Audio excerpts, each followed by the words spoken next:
Преодолев перевал Харату, выходим на речку Сунтар, в переводе с ивенского «глубокий». Дальше идем вверх по реке, преодолевая труднопроходимые болотистые участки.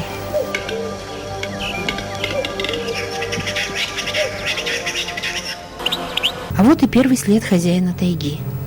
В дальнейшем следы будут встречаться так часто, что на них не обращаешь особого внимания. Существует предание, что где-то на речке Суантар, где проходила дорога на Якутск, Алексей Кулаковский, эксекюлях, велел соорудить во время одного из своих путешествий, а был он в Оймеконе 7 раз, столб из камней. Пусть, мол, помнят потомки, знают, что это столб Кулаковского.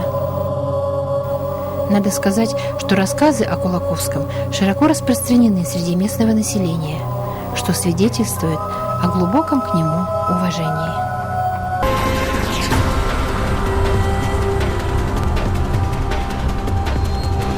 Невозможно смотреть на падающую с 27-метровой высоты воду без чувства восторга. Существует поверье, что вода водопада – живая вода. Она заряжает человека энергией на весь год. Самые отважные рискнули. Километра через 3-4 начинается первый водопад. Водопад очень красивый.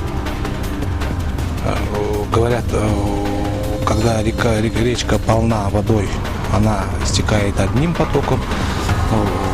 В то время, когда были мы, она падала, разделившись на 2 потока. Тоже было очень красиво. Вода чистая, холодная, горная, свежесть.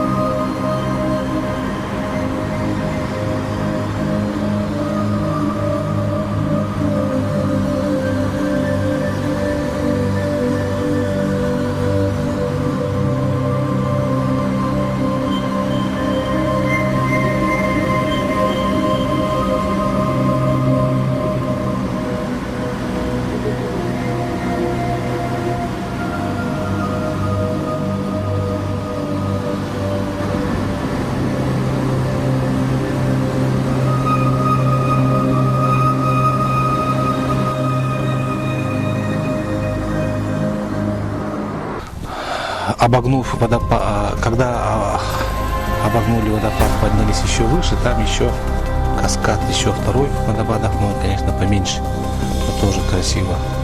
Горная скала, постель и такая широкая гряда. Каскад водопадов маленьких, тоже очень красиво.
Где-то на высоте 2000 метров мы уже подошли к подножию горы, где начинается ледник. Ну, где заканчивается, точнее, ледник Палак.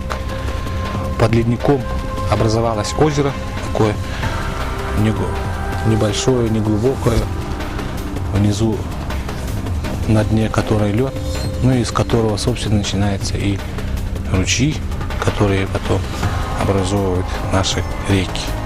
Летом, в середине лета очутиться среди снегов и льдов очень интересен. Завтра предстоит, пожалуй, самое интересное – сплав на катамаране по реке Сунтар.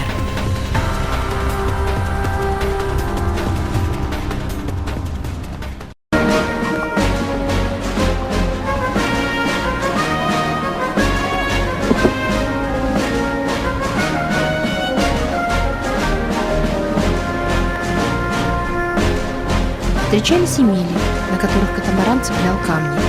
Приходилось его тащить.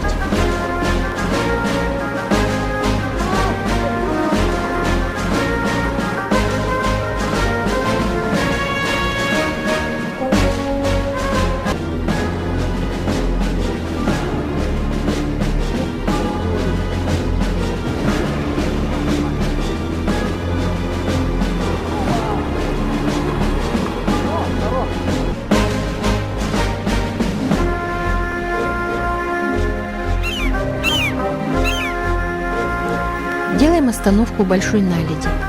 Она расположена по обеим берегам реки на протяжении 4 километров.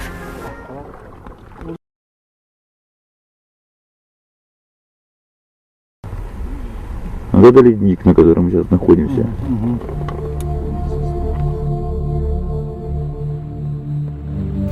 Тарын. В самый жаркий день он дышит холодом и ослепительно сияет под солнцем, будто ледник горных вершин, чудом заблудившийся в долине.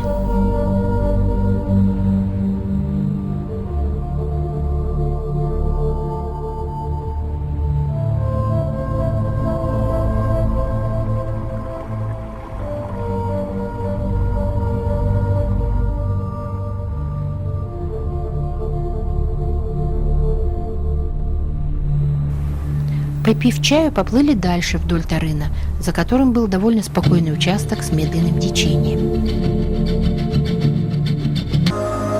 Сунтар-Хаэта – горный хребет в южной части Верхоянской системы, водораздел Алдана, Индигирки и рек Охотского побережья. Вытянут на 450 километров с северо-запада на юго-восток. Одна из известных вершин – гора Мусхая, высотой 2954 метра.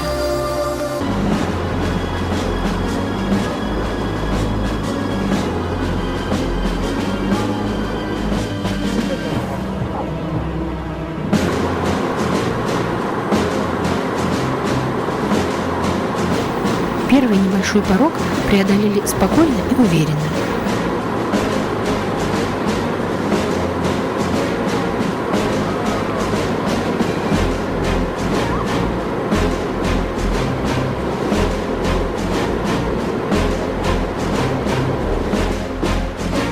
После него затишье, немного передохнули. Некоторые скалы проплывают так близко, что их можно коснуться рукой.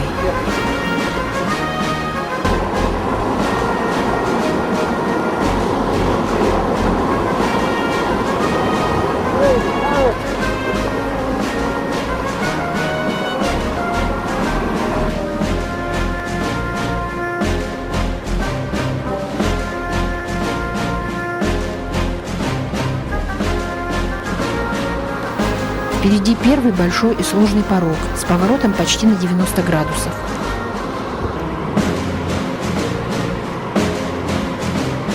Умелые и слаженные действия всех членов экипажа катамарана, и порог покорен красиво и с легкостью.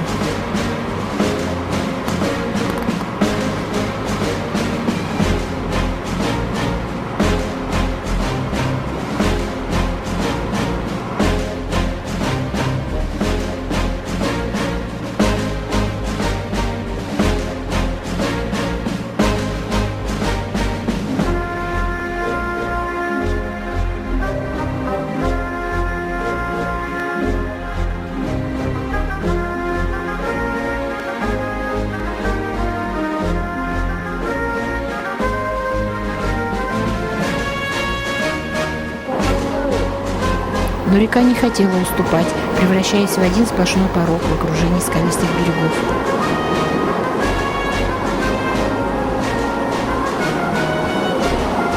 Короткий, спокойный участок и второе серьезное испытание.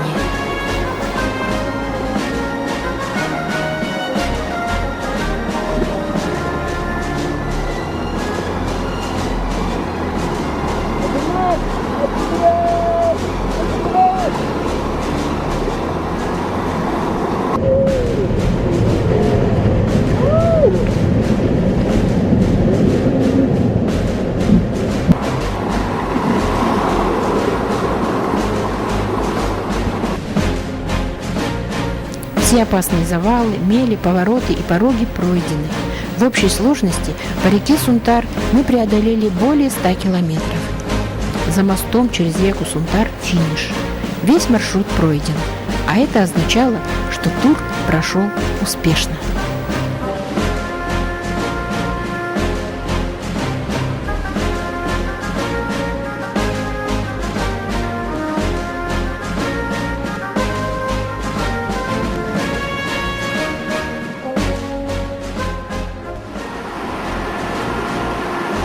На берегу нас встречают проводники и машина, на которой доедем домой.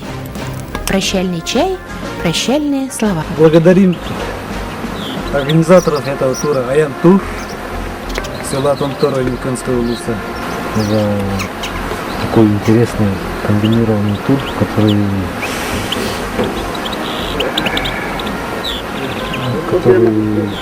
включает и пеший, конный, и восхождение ледников, и сплав. Было очень интересно. Спасибо. прекрасный отдых компании Семена Семеновича Баишева, Павла Павловича Кипцева на лоне Аймяконской природе. Вот лично для меня это за 3 года самое лучшее событие, которое было. Ну, я тоже присоединяюсь к вышесказанным и желаю организаторам Семену Семеновичу и Павлу Павловичу прекрасного здоровья, чтобы были здоровыми и успехов, процветания вашей фирмы.